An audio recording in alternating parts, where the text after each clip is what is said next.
এখন পুজো হয়ে গেছে, দেখতেই পাচ্ছ তোমরা, সবটা পুজো হয়ে গেছে, মানে সব কিছু সাজিয়ে গুছিয়ে পুজো হয়ে গেছে।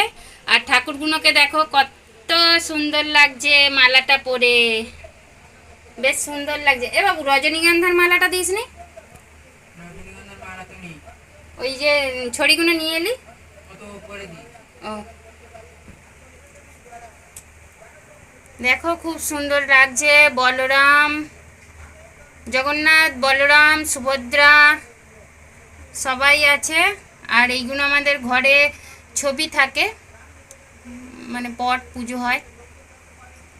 আর ওইখানে তো আমাদের বাড়ির ঠাকুরগুলো রয়েইছে।